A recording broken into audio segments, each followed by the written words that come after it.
Coming to you live from downtown Detroit, this is Benzinga's PreMarket Prep with your host, Joel Elconin. This is a volatile puppy here, isn't it? And Dennis Dick. I'm bidding a penny. I will buy the stock for a penny. With everything you need to start your trading day.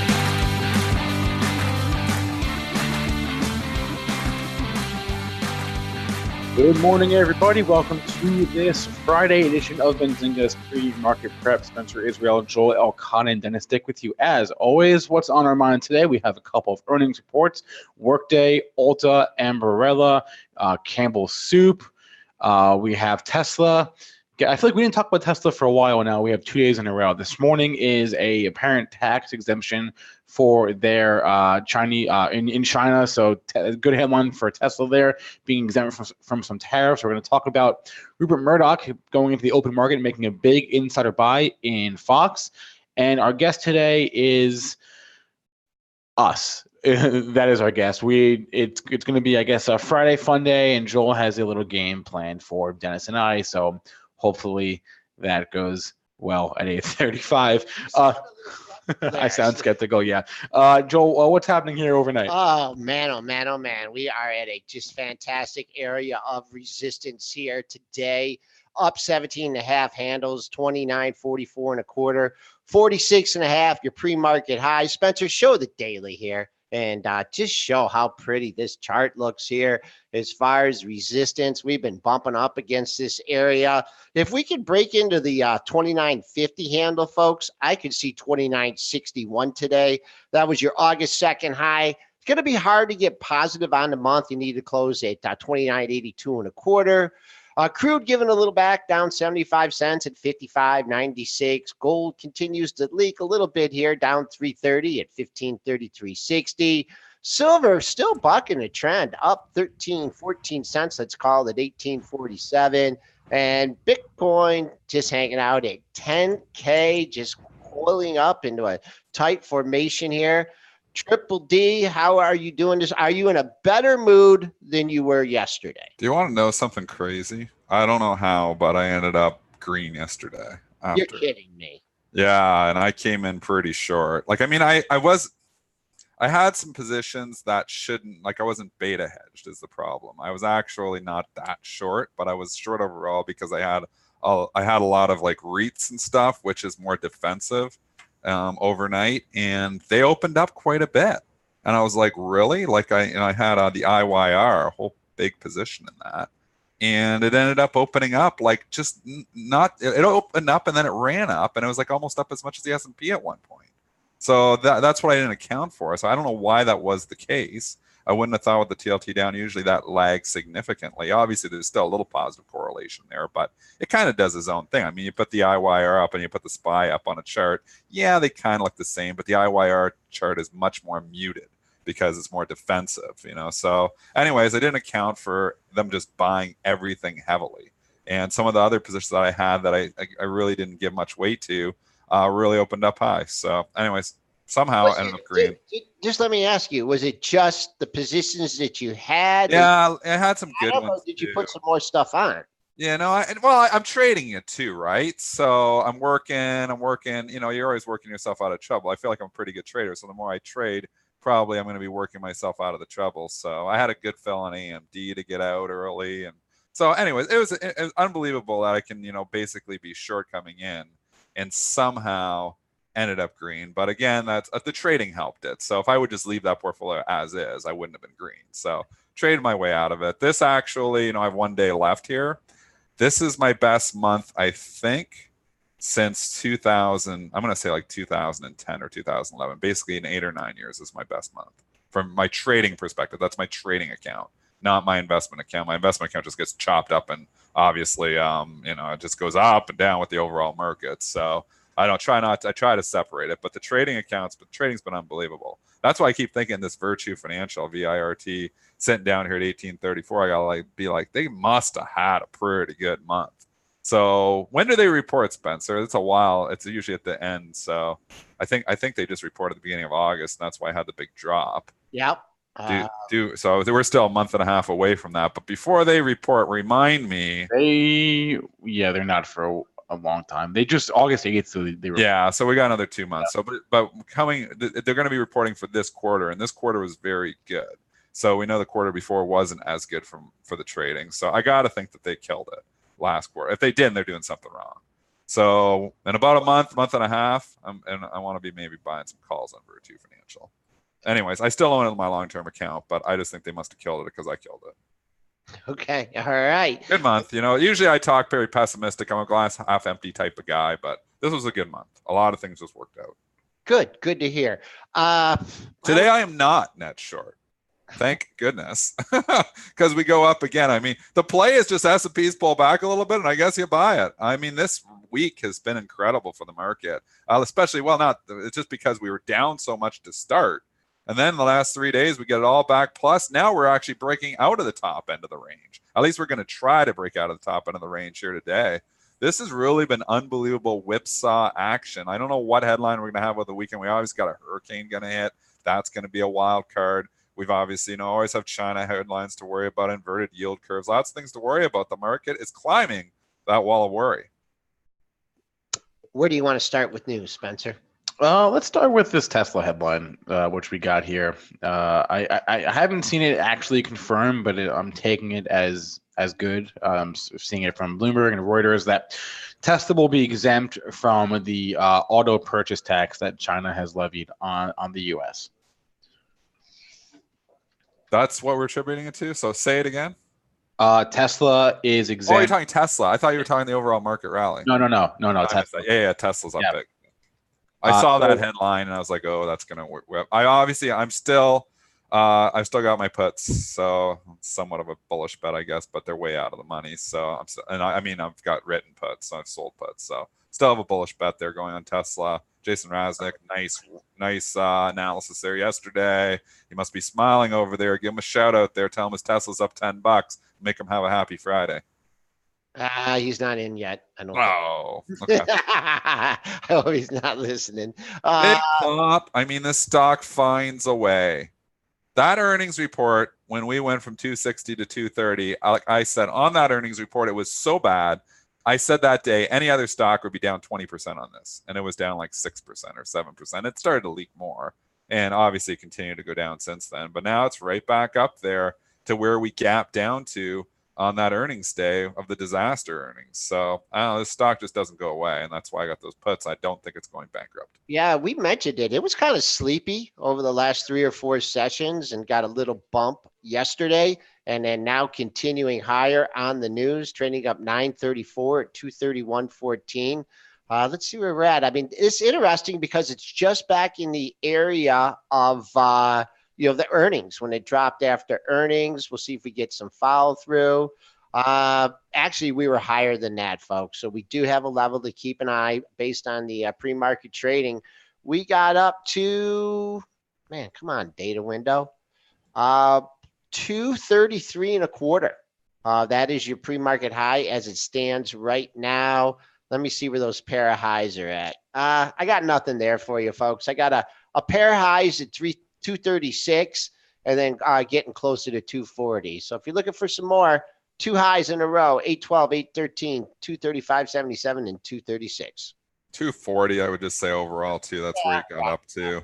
And I'm looking from a swing trading perspective. You're not getting there today, but it's been climbing. If you think you want to target, and if you got lucky enough to get it at the bottom there, I think 240 got major resistance. So another 9 points, I think you have room, and then it's going to slow down, my opinion. Okay. Jumping over, let's go to the earnings parade. Let's get some of these big ones out of the way. And by big, I mean big lots. Somebody got the memo last night. This thing, they were relentlessly buying it last night. It was trading up over $2 ahead of the report, almost $2 ahead of the report, which is it was trading up 8% ahead of the report. So I was actually tempted to go short into it because it's giving me such a lead. But then I'm like, the buyer is so aggressive. I've seen some retailers pop in 20%. I was like, I don't feel like just, losing 20% on something. So I did not. I have no position in big lots. I traded a little bit last night, but I got out before I ended up just covering. I was trying to play it short side, and I was like too nervous to take through the report. So I covered it last night. Thank goodness I did. Actually, this thing is off the highs here now. Got up over 26.5. So we've already fallen $2. This must have been a pretty good report, though, Mr. Israel. Big beat on the EPS, in line on the sales. The EPS was 53 cents versus a 40-cent estimate. Sales was 1.25 billion. That was in line. The Q3 adjusted EPS guidance that they gave was a beat. They gave a range of a 15 to 25 cent loss versus a 31-cent loss estimate. So a EPS beat for the earnings, EPS beat for their guidance. This stock has been in the gutter, and you think about all the discount retailers, how well they have done. This is still a discount retailer. They classed up those stores. I just jokingly say that. And I don't know what they did wrong, but they did something seriously wrong, because this stock was $60 back in 2018, and now it's $22. And you think about like the Dollar Generals, you think about all these Dollar Trees, you think about even Walmarts and Targets. All these discount retailers do well. Big Lots is a discount retailer, not doing well. So Oli obviously got hit really hard there, and I don't know, but so you're getting a pop back. But, really, when you put it into perspective, this is just nothing more than a dead cat bounce. I don't know if the story's turning around here. I can't get that excited about it. Could have room. It could have a lot of room. I mean, it's come down so far when you look at this Big Lots chart that, to short it here and say, okay, yeah, it's going to stop at 25, it'd be 27, 28, it could be $30, be still in an overall downtrend. So I have no trade here for this. 26. Let me give you the pre-market high, folks. And that pre-market high comes in at 26.75. But I like that number. And the reason I like it is that you had a pair of highs at 26.52 and 26.58. Now you're below that level by quite a bit. So if you get to a rally, get into the 26 handle. I would step ahead of that 26.5 just because you've been there in the pre-market. And then also you have 2 daily highs there. So I'm going to use that as resistance. It's kind of hard to find support when you're peeling off a high right now. I'd say 24.40. That's the low since you just made that high. Room underneath that to fill the gap. Yesterday's high is down to 22. I doubt we see that, but 26.5, that'd be a good level today. And I also think moving forward here in Big Lots. And also reporting, let's go to last night. Let's do Workday, because everybody widely followed stock. It's not really doing much, so I bet you straddle buyers getting the beats on this one. It's up $1.50. How was the report? Yeah, it was good. EPS 44 cents versus 35 cents. Sales of 887 million versus 872 million. So beat for the second quarter. I mean, you had so many cloud stocks report already, and this one's so late to the party. I gotta think maybe this is strategy, like that there's gonna be less volatility. I don't know what they were pricing in for movement, but the one that's reporting really late after so many, you kind of already get a feel for where cloud is. Yeah, they all beat. Some of them got hit. Some rallied a little bit, like CRM, but I don't know. Like, I would think that the volatility would have been muted, and it is. So maybe there's a trade there for next time when they're reporting that late. $1.50 trading up here, Joel. I have no idea what's going on. Middle of nowhere. Middle of nowhere. Let's no see. Clean setups here on these first few charts. No, I mean, if you're banking that, hey, it's going to rally in the lows in, then I think you have an area of support. Actually, it looks like a trio of lows here at 182.28, a couple other lows at 182. So if you want to lean on that, it looks like it's putting a little bit of a bottom in, but let's see what happens. What's your 2-day high in this thing? Well, yesterday's high was 180, or 2-day high is 189.21. And then it really opens up into the 196 handle. So I keep an eye, I use 190. And then if you just want to be patient, pick this up on the cheap, at least wait for the close of 87.65. And then you do have a lot of lows in the same area. So it could be basing here. Overall, it's been a strong uptrend in the stock. Just a little bit of late, it's had to peel back. So a little bit of overhead supply if you start to rally too. AMBA ripping here this morning. It's up to Ambarella, the stock that just it seems to get hit every once in a while, but it doesn't go away, and it's on the comeback trail. And just quietly here, I mean, this has gone nowhere for 3 years, really. It's been between 35 and 60 for a long time. The $129 got back to in 2015. That was when GoPro was hot. I was going to say, this was the GoPro thing, right? It was a GoPro thing, and then it became its own thing when GoPro went to the gutter. So now it's its own thing. That's real companies trying to come back 21% up. Nice rally here for AMBA. How'd we do? Yeah, you're gonna have to look beyond the headlines for this one because the EPS. I don't even know if this is comparable. 31-cent loss, 2-cent estimate. So that must not be comparable. Well, this market likes companies that lose money. Well, not companies that missed their EPS by 33 cents. Apparently, they do like those, Well, Spencer. the sales beat 1%. 56 versus $52 million. Man, they make $56 million. It's so small from what we usually talk about. The Q3 sales guidance was in line, but you're gonna have to look a little deeper. I don't know. Spinner's saying they got a new chip. So Okay, there we go. Thank you, Spinner. Anyways, big move up here, up 21%. You get to that 60 big psychological level. Let's see what it does there. I think it stalls out there. There was a pair of highs at 60.50, another one at 61.86. So that's a big area. It looks strong right now. It looks strong, right? Trading up near the highs of the pre-market session. So see if you can get that continuation. On the downside here, I mean, it's really hard to 56 is really, there's been a bid at 56 here. So if that bid disappears during the session, a lot of downside there. So if you're trying to buy the gap, I don't know, 56 would kind of be an uncle point for me on the downside, and then 60 on the upside. Let's go to Dell. I own this one in the long-term portfolio. It hasn't been a good one because I'm in from a lot higher prices. It was good for a while. I bought it like 56 or 57, ran to 70. Then it fell all the way down to the VMware. VMware has just been destroying the stock because they obviously have a huge chunk of it, and VMW keeps acquiring companies, and they keep knocking it down 10% every time it seems like it acquires somebody, or it's rumored to acquire somebody. Dell just blew it away. What's the numbers? Q2 adjusted EPS $2.15 versus a $1.46 estimate. So either that's a huge beat, or the analysts are out to lunch. Sales 23.4 versus $23.29 billion. So sales and EPS beat for the second quarter for Dell.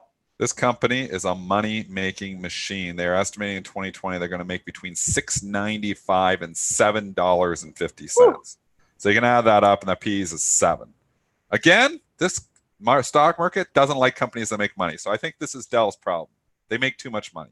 If you started just cashing that money in and just trying to grow the top line, they'd probably reward the stock. But they don't, obviously it's trading up 9.5% here.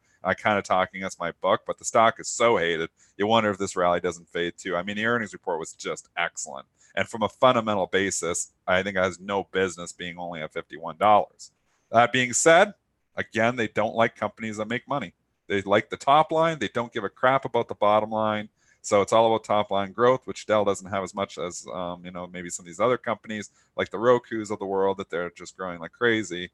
And that's why the stock remains, at $51, trading with a P of 7 going forward. Let's see. Trading at the highs of the pre-market session. We're up 438 at 51.15. Some good numbers to look at here on the upside. If you've been waiting to sell the August 9th high at 51.29, looks like you're going to get a shot here this morning. Above that, $52, 52.04 was your August 8th high. So this just a couple levels there, 51.5 to 52. If it starts to roll over, 51's been holding. That's pretty close to it right now, but seems like every time it's dipped under 51, I know we're only at 51.17. You see them found buyers here. So under 51, look for a little bit more here on the downside. Another problem of theirs is the computers are pretty good and they last a long time, because I'm old Dell. I don't own one Apple computer. We got a ton in my Dell just died. I had one for a long time, like 5 or 6 years, and it just died last year. Finally died, but they're good boxes. When you said Dell died, I immediately looked at the chart. I thought they'd like a big. Well, the chart has died too, and it hasn't helped me. But I mean, I look at this and you just think like valuation is so meaningless in this market. It really is, at least from the bottom line perspective, because you got companies trading with P's of 7 like Dell. The other tech companies that don't even just keep burning cash and may never make money, and they love those stocks. I mean, it's all just top line. This, for whatever reason, maybe Amazon started that whole analysis and the whole, I've got to own growth. I've got to own growth at all cost. But it's all about the top line. It's been that way for years.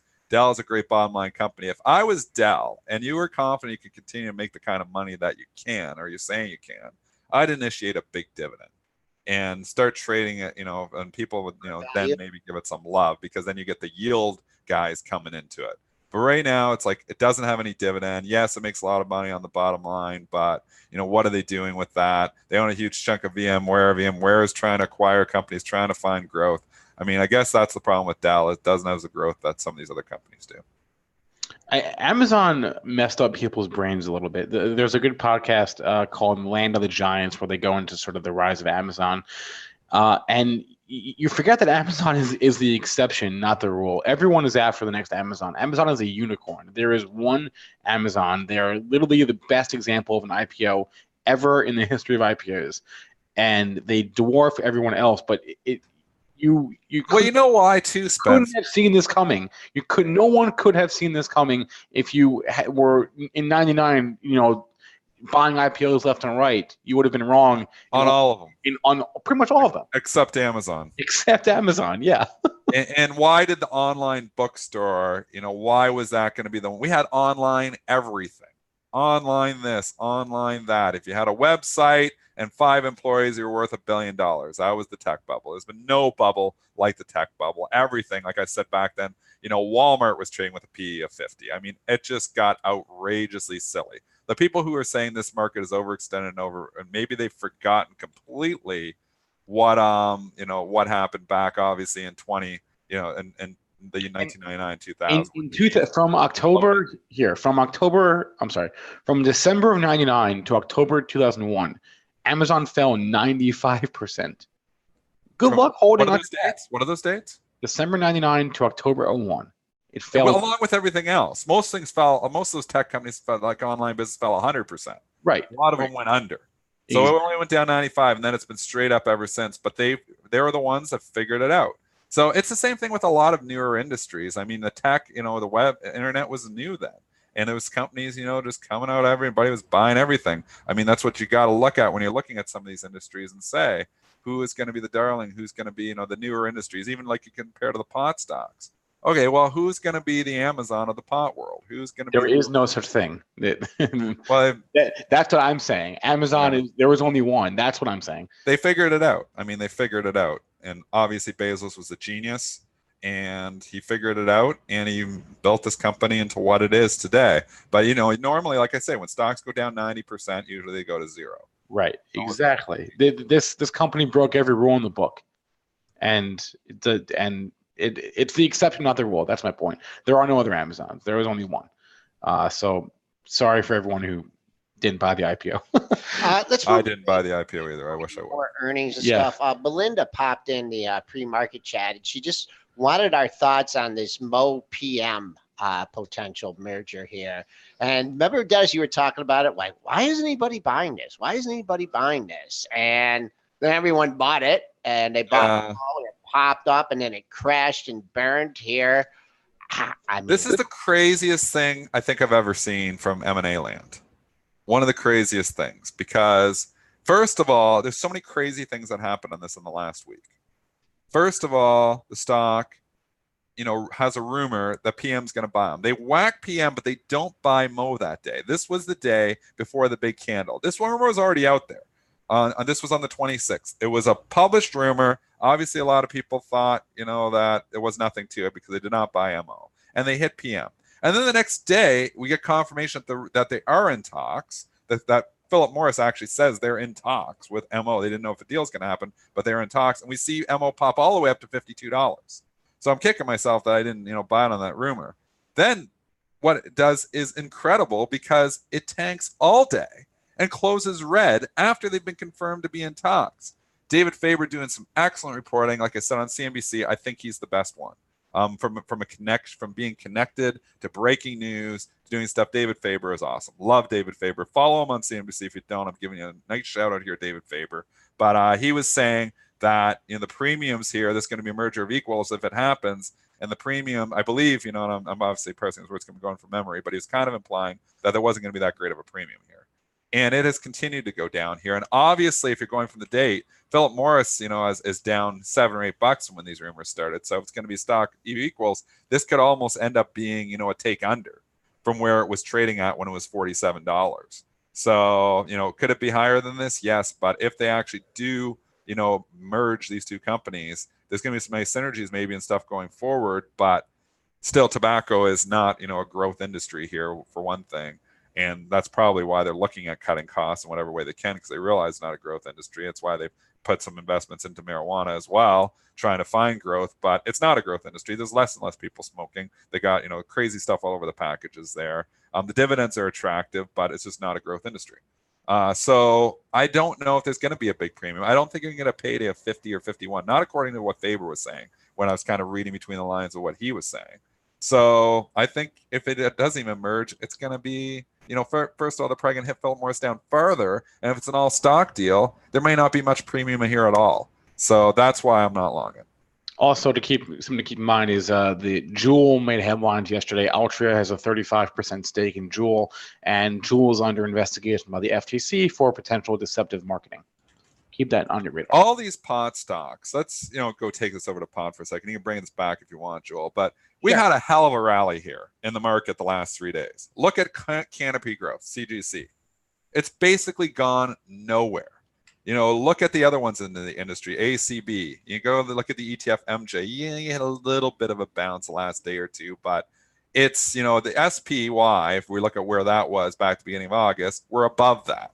If you look at CGC, where we were at the beginning of August, we're 7 points below that. 20% below that. MJ, which is the ETF, beginning of August 28, is 24. So we're talking 15%.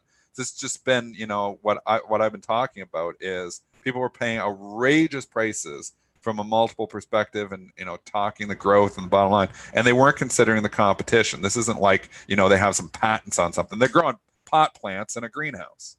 So now, we had Alan Brockstein. They had 35 licenses before it went full legal in Canada. And now there's over 200 licenses with probably another 200 in the queue. Everybody is starting to grow. Even Afria, you talk about that one. Competition's coming. There's 2 or 3 other, licenses been giving out in Leamington itself, I believe. Now I've heard that there's another greenhouse that's going to be growing, another company, private one that's going to be growing pot. Competition is coming for them. So you're paying 100 times earnings for a pot stock. I think you're wrong. I think you're wrong. Sorry, Tim Seymour. I know you've been really bullish the pot stocks here, but I think you're wrong too. I think competition continues to come. I've been talking these stocks, basically bearish about them for the last 2 months. I've been correct. I think I continue to be correct. I think when we look at the MJ at 24.26, I think when we look from a year from now, I think it's lower. The only one I did a little bit in Leaf Buyer Tech. I remember I talked to you about that, Dennis. What's the symbol on that one? LBUY. It was supposed to be the like the Google of price line. You say the price line of pot or something? Yeah, the price line of pot. You were supposed to, like, if you went to a city and you wanted to, get the. How's that done? Here, insider tip for you, Joel. There are the X of Y's for pot for every. There's a million price lines of pots. There's a million. I know. Believe me. There's a Netflix for pot. There's a Google for pot. There is an everything for pot, and there's 5 of them. This thing's 12 cents. I know. I can't. This was $1.50 back in February. It's 12 cents now. So do you have this one? I had it. I had it. A couple pops. Yeah. Good sell. It's tough to trade, man. Because it's like. I don't know. I don't even know. I got live quotes on one platform, delayed on the other. But there was a couple bumps of. I got on most of it at $2. I think I bought it in the lower ones, and then I just held my breath. There was a couple wild spikes over 2, and then I said, just forget it. It just didn't. So you got out. It was a hot potato. You got out. Oh yeah. I wasn't planning on holding it very long. So I played these pot stocks too. They were fun to play when the story was growing. When you had the growth coming and you had the stocks all going up. They were good. I had a raw cannabis in the swing account there for a long time with just being careful on it. But I don't own any of them now, and I'm glad I sold. I sold at ACB. The rest of it around 750 equivalent in Canada, 750 equivalent in the US, 550 now. So I'm glad I did. There's a time to play things when they're growing, but when the growth story starts to slow, you got to get out of these high multiple stocks. I really, truly believe that Netflix, taking it to another sector, is the next growth story to have serious problems here. Trading, huge multiple, competition is coming, not as intense as maybe some of these pod stocks where you're giving out 200 private licenses in Canada now. And obviously, there's other, it's not just Canadian play, but I mean, a lot of this started from Canada. And you look at Netflix, I was flipping on the Netflix there the other day. I'm like, they're going to start losing the Disney content. Eventually, when Comcast's going to stream, are they going to start pulling their content as well if they haven't already? I mean, yes, some of their original shows are good. I love Ozark. I liked House of Cards before the whole Kevin Spacey issue. So they can produce some good original content. Nobody produces content like Disney. Disney is an unbelievable content producer. Nobody can compete. If Disney is serious about streaming, I think they will rock Netflix. That is why Disney is one of the largest positions in my long-term portfolio right now. I continue to be long it. I might be wrong. I am paying up for it a little bit, but I think Disney's going to eat Netflix lunch. I also think that you're going to see other streaming. Apple's coming in, Comcast. There's so much going to be competition for Netflix that I think if you're paying 100 times net earnings for Netflix now, I think you are late to the party. There was a time and place to chase the growth in Netflix. I believe the growth is going to slow, and you're going to see that PE come in. And I'll say it right now, I think Netflix is under $200 in a year. That's my opinion. Okay, that's I almost want to just short the stock flat out, but I've never had the stomach. You're counting on Wall Street to be nimble and change their thesis on Netflix very quickly. Yeah, because they're like subscribers. We're gonna get. I think the subscribers are going to start. I think they're already starting to fall, and I think once you get all this other competition, I think it's going to continue to fall. Now. I just think there's so much competition. Even if Disney doesn't work out, I mean, Disney has the parks. Like, let's just say the Disney streaming doesn't work out at all. The nice thing when you buy Disney is you've still got all the parks. You've still got the obviously the movies they make are incredible. There's still, $100 worth of value for fun there. The streaming, and even more, probably 110 to 120 in this market. So, the streaming, they're maybe giving it 10 or 15 bucks worth, of maybe 20. On that. But I mean, if they figure it out and they start to see growth on that, and the stock could actually, get some legs. That's why I like the Disney play. That's why I do not like. I've had somebody the other day ask me, "Oh, I should buy Netflix." It was $380. It's $280 now here, or $290. It's going to come back. I don't think it is. My opinion on Netflix is the story is broken, and the competition is coming. And I think you're going to see the stock a lot lower a year from now. I might be wrong. Write this show down, but I think 1 year from now, so we'll go out to August 30th. Put it in your calendar, August 30th, 2020. I think Netflix is below $200. Just my thoughts. I have no position on it. Any imbalances here? We just passed it. We're at 8:30. And they've changed the imbalance data, so it just floats out there now. So it doesn't come out at 8:30. They changed it all a couple weeks ago, and it's just out there, and it's out there earlier than that now, which is crazy. I used to be exciting moves at 8:30. If you're not seeing those exciting moves anymore at 8:30. It's because the imbalance data is already out there. It starts floating as soon as they come in. I haven't really noticed when it starts. Like, some stocks are still not showing an imbalance. Maybe that's just because they haven't flipped on the switch yet, but most of them are out before 8:30, which is weird to me. Pfizer, 94,000 shares to buy. I do have a trading position Pfizer. GE, 119,000 to sell every day. Johnson & Johnson, which has leaked pretty much the entire gain that it had, which is absolutely ridiculous on that verdict that they actually popped that thing up. It gave it all back. 39,000 to sell here this morning too. There's been a couple days of J&J sellers. Mo, 58,000 to sell. That's just a note because it's in the news here right now. Obviously, I don't see too much. I don't see that many huge buy imbalances here either yet. So obviously, one of two things is going to happen. We're going to get some buy imbalances coming in, and SPY is going to come in. All right, I want to do Ulta. We somehow went 34 minutes without talking about the biggest loser of the day. Goodness, what a disaster. I want to send my regards this morning to Cowen & Company, Telsey Advisory, Credit Suisse, and UBS, all of whom are maintaining their outperform or buy ratings on the stock. Lower their price target, but maintain their outperform nonetheless. Good luck to you. You will need it. Ulta getting cracked here this morning after their report yesterday. EPS $2.76 versus a $2.80 estimate, so a slight miss on that. Sales also missed by a hair, 1.67 versus $1.68 billion. But the kicker is they cut their full year EPS guidance from a range of $12.83 to $13.03. They cut that guidance by a buck.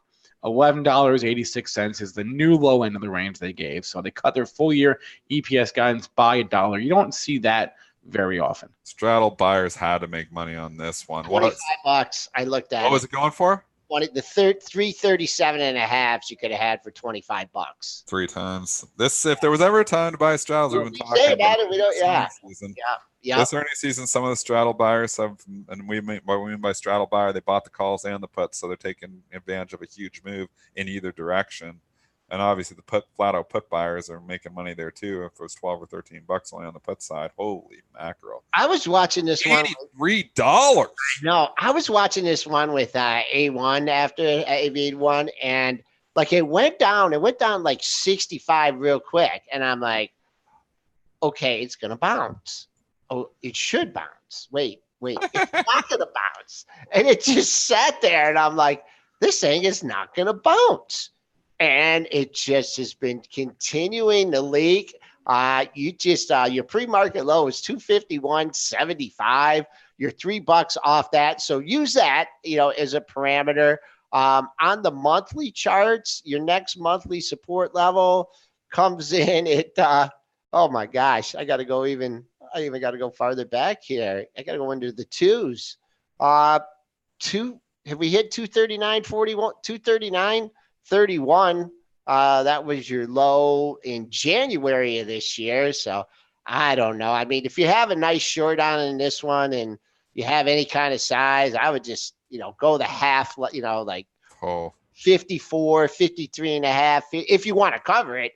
If you get long, but let's talk honestly, because most, people out there don't short stocks. What if you have this long? Because I'm sure there's a few listeners that have this long. And obviously they're waking up and seeing it down 26%. They're like, what do I do now? I mean, the first thing I recommend. We're not giving advice. We don't give advice on this show. But, if you were long this thing, Joel, overnight, and I don't know what you'd be doing if you were a trader and you were long, but if you had this in your investment account and you're like, you believed in the story, you've had this in there for a long time. Maybe you bought this back at $150 back in 2015 and you just watched half of your gains go kaput. Kaplooey will say, because you like when I say that, in one day. Are you waiting for a bounce? Are you like, I don't even know? First thing I would recommend is don't worry, we don't recommend anything. Okay. Yeah, we never made a recommendation. Well, this is not. I'm just saying, try to get your hands on one of the notes today from Cowen, Credit Suisse, or UBS. Or Telsey, because they're maintaining their outperform. So try to get your hand on that note, see why they're justifying their rating, and hope that makes you feel better. That's the first thing I would do. I don't know if anything's making you feel. And I've been in this boat. I've had some crappy, it's usually in the long-term account because as a trade, I usually don't take stocks through earnings. But I mean, it's an awful feeling when you wake up and you got a 1-year long-term portfolio and you see it down 20%. It's an awful feeling. And this is just what I will say is this is why, as a long-term investor, you have to be diversified. I never have, Kramer will say you have to have at least 5 stocks. I don't think it's enough. I think you need a minimum of 10 in your long-term portfolio. Like I said, I have almost 100 in my long-term portfolio with, less than 5%. I never have more than 5% in any given stock. So you can stomach it then. I mean, if you only have like 5% of your net worth and this is down 25%, well, you're only losing 1% of your net worth today. If this was one of your 5 stocks that you thought you were diversified with only 5 stocks in your portfolio, well, in one day, you're losing, what is it, 5% of your net worth. So you can stomach 1%, but when you've got, it's really tough. It's really tough to take. So this is just a lesson in diversification. Even in your trading portfolio, I always stay diversified, especially if you're going to hold stocks through earnings. I mean, a lot of people say, oh, no, I trade one stock. I mean, stocks get halted at any given day and open down 50%. Are you prepared to lose 50% of your trading account? That's why I don't like putting into my trading account. I don't like putting more than 10 or 50. You get a little more aggressive in your trading portfolio, especially if you're just day trading. But in the long-term account, stay diversified.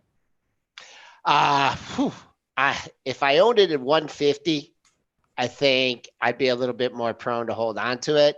If I owned it at 300, I would probably eat it. You know what I mean? I would just eat the loss. If I had it for a long time, It depends on what you had it for. If you had it on for a trade, I always eat the loss. You know, I've been in positions where I've had a stock get taken over on me and I was short it. What do? I eat the loss. I mean, there's not much else you can do. You've just got to do that sometimes. It's just say, okay, I was wrong. I need to eat the loss. And yeah, I mean, it depends where you own it, what your plan was. If you had a plan that said, hey, I want to get out at 275 and it's at 252, then, you know, you can put your offer in there at 275 and hope to get out. But if it got through your exit point, then I think it's time to hit the exit. This is the problem too, is so many people get in a situation where like, yeah, I was willing to risk 275, but it's 255. So I can't sell now because it's 20 points lower than I was. I mean, that's the worst thing you can do in those cases, because you know what? Sometimes these things continue to down. That's how you have a trade become a long-term investment and end up eroding so much of your trading or investing account. I've seen this again and again and again. It's usually on a smaller scale. Well, there'll be, you know, a trader's in something at like $42. Their stop's at 41. It opens the next day at 39, and they're like, well, I can't sell now. I'm down too much money. I've got to wait for it to come back. Then it's at 35, then it's at 30, then it's at 25. And now it's taking not only a beating on your trading account, it's taking a beating on your brain too, because you're worrying about this and you're waking up every day and you're not sleeping well because you're seeing this one stock erode it. You got to get out and you got to move on. If they're trades, treat them as trades. Never let a losing trade become an investment. Never, ever, ever. That is a cardinal sin, and so many people do it. Or in the worst case scenario, if you're Eddie Lampert, let a losing trade become a career. There you go. And let's see his holdings ended up. All right. I'm going to play this video now. We playing a game? Fun Friday? Hot potato, hot potato, hot potato, hot potato, hot potato, hot potato, hot potato, hot potato, potato, potato, potato, potato, potato. Go. All right. So here's what's going to happen. I've just turned on my camera here. Joel and I are going to switch seats, and I'm going to give him the controls, and we're going to, you can keep your headset on, and we're just going to switch seats, and I'll give Joel the controls here, put him in the driver's seat, and let him do whatever it is he wants to do. So I'm going to do that, and Joel, why don't you explain what is going to happen? Okay, I'm going to explain it. I'm going to explain it really easy for you guys, and then I'm going to give you the topic. And you guys didn't do real well last week. I was a little disappointed with the, the impossible questions he gives us. What'd you say? The impossible questions he gives us. Okay, well, this is a little bit different, and it's been approved by Jeremy Newsom, Dana, and Garrett. And I just want you to know that Jeremy got all of these correct. Okay. And so did Dana's fiance. All right, I'm ready. So we're going to do it. It's going to be a little bit of different hot potato here. Okay. It's going to be movie quotes. Oh, my goodness. All right. We were talking about this. Yeah. Okay. And Spencer, I'm going to start with you. I'm going to give you a movie quote. Okay. If you get it, yeah, you get 2 points. Okay. If you don't get it, Dennis has a chance for the steal. What is this, Family Feud? All right. Yeah, okay, it's a little bit mixed here. It's my game. It's Friday. It's fun. I know you guys are like, talk stock. Friday before a long weekend. Yeah, Friday before a long weekend. All right. So do you understand the rules, Dennis? You're not going to get all nervous and everything, right? I'm already nervous. Am I going to lose my job on this one? No, this is still experimental. So I'm going to give you a quote. You don't have to give me the year or whatever, but you just got to tell me the movie. And I'm going to start with you, Spencer. All right. I'm ready. Just keep swimming. I have to tell you the movie? Yep. Finding Nemo. Is that right? Okay. Holy cow, I'm glad Spencer got that one because I had no idea. That was before I had kids. Yeah. My some of these are before you were born, Spencer. That's okay. I've seen movies. Okay. Dennis, this one's so for you. Chewie, we're home. Do I have to know which Star Wars movie it is? Yes, you do. Chewie, we're home. Is that the? I feel like that's one of. I feel like that's the new one that just came out. That's like that's episode. It's the new one. It's episode 8. Episode 8. But you know the name? It's Star Wars Episode 8. I've even got the number right. Okay, I'm gonna give it to you. It's The Force Awakens. Force Awakens. I even had the right one. Okay, all right. I don't know why I did that. No. Because Okay. you know when that was? That was a tough one, but that was when they came into the Millennium Falcon. They got back in the Millennium Falcon. Is it not letting me do No, it here? no, we're good. We're good. Okay. I'm just fixing the Joel's little buzzer thing. So okay. Okay. All right, we're good now. What did I clicked on that by accident? Yeah, no, right? we're okay. We're okay. Hot potato, hot potato. All right, Spencer, you're back. You got to go back to your seat. I don't want you to see my sheet. 1 second. Oh, you guys are cheating over there. No, he's not. I got my hands over it. I'm fixing Joel's thing. Okay. Okay, we're good. After round 1, it's 2-2. All right, Okay, Spencer, you ready? I'm ready. I love lamp. Oh, that's from Anchorman? Okay. Well, that was kind of weak. Okay. All right. Okay, Spencer, you're 2. I should be able to steal if he doesn't get it. I know you can. Yeah, you It's- can. It's Oh, only we can? Yeah, you can steal. We're Okay, 3 for 3 right now, by the way. Me and Spencer. I know. Okay. I All just right. got the one right. I didn't even say anything. Nope. Okay, Dennis, this is an easy one for you. I've been a poor man and I've been a rich man, and I choose rich every blanking time. Oh, I don't even That's know. Gordon Gekko, Oh, Wall Street. Uh, It's not. That's not a Gecko quote. Spencer for the steal. Sebastian next to me is losing his mind, but I also don't. I know the quote. I don't. It's- That was Gecko. All right. I'm not looking at the chat. I swear. It's Leonard DiCaprio, Wolf of Wall Street. Oh my goodness, it is. DiCaprio. Okay. All Why right. did we not get that? You're right. Very Oh, that's terrible on my part. All right. Okay. Oh, that's terrible. All right, so it's 4-4. Okay. I'm ready. With It great sounds like it should have been Gordon Gekko, though. I'm sure he took it from him. with great power comes great responsibility. Rest in peace, Uncle Ben. That's from Spider-Man. Okay. All right, he got it. All right. Dennis, this is a little bit of a tough. Oh, here I gotta do. He's got to do his buzzer. He's got to do his buzzer. He's getting the buzzer. He's getting ready to buzz me before. Yeah. Okay, Dennis, to stay tied, get off my lawn. What? That's what I was saying. Get off my lawn. Yeah, I thought that was just like a colloquialism. I didn't realize that was it's from a good That's movie. something I say to the neighbor's dog all the Right, time. exactly. I say that too. Like, That could be from 1,000 movies. Okay, so That's a hard one. I demand another question. all right. no points and no steal on that one. Gran Torino. Oh my goodness. Okay. Okay. Clint Eastwood. All right. All right, Spencer, this is such a layup for you. They've Okay. all been layups mostly.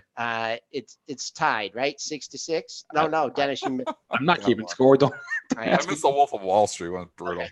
Spencer, this is really easy. Sure. Frankly, my dear, I don't give a damn. Oh yeah, my dad made me sit through this when I was in junior high. Gone with the Wind. Okay. Yeah, that was a 4-hour Frankly, my dude. waste of my life. Okay, Dennis, this is a good one for you.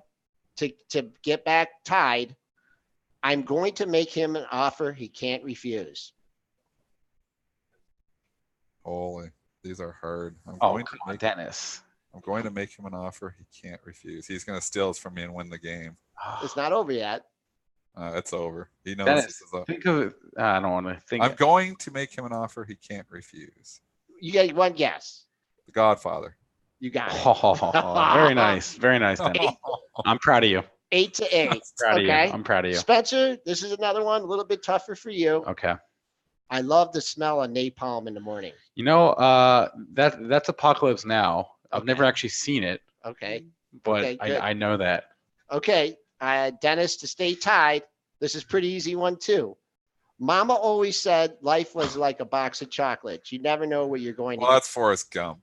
get. That Okay. was really easy. How did he go from like get off my lawn and then this one? Get off my lawn was a tough one. Okay. Yeah. Spencer, Yeah, to maintain the lead, sure. I see dead people. The Sixth Sense, one of the Yeah. great twists of all time. Yeah, Okay. that movie freaked me out, man. Yeah. Oh yeah. That's it. Dennis, for the tie. Houston, we have a problem. I just watched this like 2 weeks ago. I don't know. Is it like Apollo 13? Oh, Dennis pulling it out of nowhere. Very nice. I was like, that's all I could think about the Apollo movie. Okay, you guys are tied. Very nice, Okay. Dennis. Here we go. And How many more of these do you have? this is We did pretty good. yeah. Yeah, I gotta think we're almost done here. Yep. We got two in there, and you guys are tied. Okay. Okay. Okay. So we're going to use Spencer. Okay. Here's Johnny. You know, I've never seen The Shining, but That is an awesome movie. yeah, Yep. it's on my list. I've never seen it. Awesome movie. Red rum. Red Okay. rum. Red And rum. just an interesting fact on that. That was not in the script, and that would Jack just came up with that. He does that stuff. The guy is such a phenomenal actor. It is like throw things in like that. Okay. Is that not incredible? All right, Incredible actor. Best actor. Dennis, for the tie, and then we'll go into the tiebreaker, which I think you guys might get. Greed, for the lack of a better word, is good. Okay.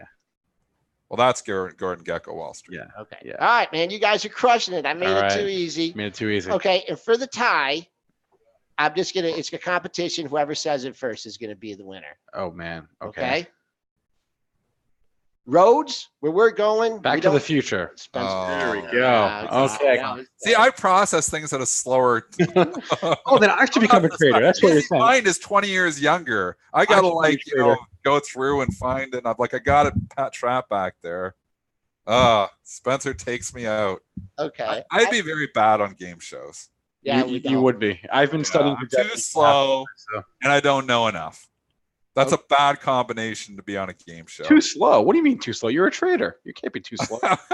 Yeah, but trading's just like I do it so much, I just click, click, click. But the thought process, thinking, Yeah. I'm too slow. All right. Well, we hope you guys enjoyed that. A little, just breaking That the was fun. the monotony before a long weekend here. A couple of stocks we do. I do still have on my list here. One of them is Campbell Soup.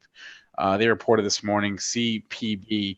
EPS beat and the sales beat 50 cents versus 41 cents. Sales of 2.02 versus 1.98 billion dollars, and their full year EPS guidance was in line. So a good report this morning for Campbell's Chunky Soup. I took it through the report just as a trade. It was down last night, trading down a bit, and I was like, I'll take a shot, and actually ended up opening up. So it's been that kind of month where things are just working out. I cover my big lots, and I don't cover my Campbell Soup when it works out. So anyways, it wasn't a huge position, it was a small position, but worked out, sold it already, sold it right around here, right 44.70 or something. So it was good. Yep, good trade. You got a pop. I saw it down a little bit. I don't know. Maybe that was just an odd lot that printed. Big move for a food stock, up $1.54 at 44.85. Pre-market high 45.96. And I mean, we're clearing a pretty important area. We're clearing 44. So maybe I'd be more inclined to try and buy it if it pulls back to 44. If not, I'd use that pre-market high up at 46 as resistance. The other one, I guess the last earnings one I had on my list here was AOBC, the company formerly known as Smith & Wesson. Adjusted EPS 3 cents versus a 7-cent estimate, so a miss there. Sales of 123 versus 127 million dollars. Light on the Q1 numbers and also light on the Q2 guidance. Their EPS guidance was light, so was their sales guidance. Actually, they were light for their full year guidance as well. So light guidance for the quarter and for the year. This is AOBC now, right? It changed the symbol on me. Sorry. When you say Smith & Wesson, I automatically go SWHC, and we have to do the ticker contest. AOBC. Okay, I can do AOBC now. They switched stickers with it. you. It's getting rocked. RGR is down in sympathy with it too. I mean, these stocks have been disasters. Boy, you spiked down. So you're the good news is if you're on this, you're above the low of 597. So that would big old bounce off that. So the fact if you go back towards that area, I think you may see some buyers in it. Since you made that low, the highest you've traded is 683. So let's call 6 to 683 your early range in AOBC. Someone in the pre-market chat, I believe, was asked about Alcoa. So let's take a look at AA here. I haven't looked at a steel name for a while. Aluminum, and it's annoying. I've had this one in the long-term portfolio. It has been just awful. It becomes a smaller and smaller position in my long-term portfolio naturally. That's why I don't add to losers. It's just nice that it's actually just a small. I wish I would have sold it all in 2018 when this thing got up to $60. It's now $17. It's went right with the steel trade. Same thing. All his charts look the same. Absolute disasters, especially since tariff talk started last year. I mean, this is just a mess. Whew. I have no interest. I have this in the long-term portfolio, but I have no interest in adding to it.